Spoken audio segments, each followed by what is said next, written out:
On the other hand, there are also passages in the Bible that could be interpreted as being against space exploration, such as Psalms 115, verse 16. You are correct that there are passages in the Bible that can be interpreted in different ways, and some of them may seem contradictory to space exploration or the extension of human activity to other celestial bodies. Psalms 115 verse 16 reads as follows: "The heavens are the heavens of the Lord, but the earth he has given to the sons of men." This verse has traditionally been interpreted to mean that heaven, often meaning the heavens, the universe, or even a spiritual dimension, belongs to God, while the earth is given to man to inhabit and rule. Depending on the interpretation, this may mean that man should focus on tending and governing the earth rather than exploring or inhabiting the other heavenly bodies. According to some interpretations, this verse could refer to the fact that humans should remain on Earth and focus on caring for the Earth rather than seeking to expand into other parts of God's creation, such as space or other planets. According to this view, heaven and space are the realm of God, and humans would do best to honor this by dividing the world so that heaven is for God and Earth is for humans. On the other hand, many Christian interpretations see Psalm 115 verse 16 as part of a larger picture that emphasizes God's sovereignty over all things, including heaven and earth. According to these interpretations, God has given human beings the power to explore and rule over creation on earth, but this does not necessarily exclude the possibility of exploring or inhabiting other parts of heaven. The expansion of human knowledge and understanding, including the exploration of space, can be seen as part of the God-given ability and mission to explore His creation. Links with other biblical teaching can also affect interpretation. For example, Psalm 8 verses 1 to 6 speaks of man's role as steward of God's creation. "O Lord, our Lord, how majestic is your name in all the earth, who have displayed your splendor above the heavens. When I consider your heavens, the work of your fingers, the moon and the stars which you have ordained, what is man that you take thought of him, and the son of man that you care for him? Yet you have made him a little lower than God, and you crown him with glory and majesty. You make him to rule over the works of your hands. You have put all things under his feet."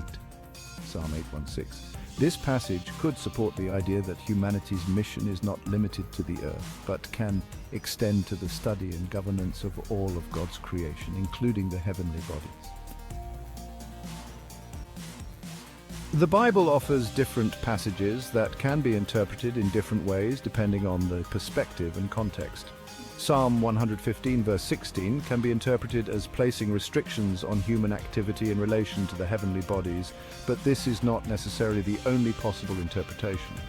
Many Christians have seen space exploration and the expansion of humanity as an extension of the exploration and understanding of God's creation, which they see as consistent with biblical teaching. As with many other theological issues, it is a matter of interpretation and how the various passages are connected to a broader theological and moral understanding. The picture of man in Psalm 8, 4-6 is superhumanistic. I would say that it even has parallels with the post-humanist movement's belief in man becoming godlike through the merging of science and technology. On the other hand, the same verse also stresses the insignificance of man in comparison with the creator of the universe. Psalm 8, verses 4-6 presents man as a quasi-divine being, garlanded with honor and glory and set to rule over God's creation. This superhumanist view may indeed sound similar to some of the ideas of posthumanism and transhumanism, which believe that man can evolve to ever higher levels through science and technology, even transcending current human limitations. Posthumanism and transhumanism seek human evolution through technology towards a better and stronger state of being, which resonates to some extent with the psalmist's view of man as an almost godlike being with the power and responsibility to rule creation. In this sense, Psalm 8 could symbolically or theologically inspire the idea that humanity has the potential for continuous development and ever greater control over the world around it.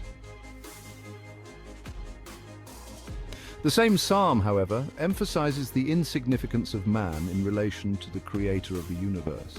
The psalmist wonders why God remembers and cares for man at all when man is only a small part of the great cosmos. This perspective highlights man's relative position. Although man has a special place in God's creation, he is still subject to God's greatness and control. This tension between human greatness and humility is a central theme in many religious and philosophical schools of thought. It reminds man that although he has an important position and function in the universe, this position is dependent on God, and man's power is not absolute. This can serve as a counterweight to superhumanist or posthumanist tendencies that may forget or ignore man's limitations and dependence on a higher power. Posthumanist thinking, which seeks to improve man through technology and achieve quasi-divine abilities, is an interesting contrast to traditional Christian theology. Christian thinking emphasizes man's dependence on God and often warns against human pride that can lead to abuse.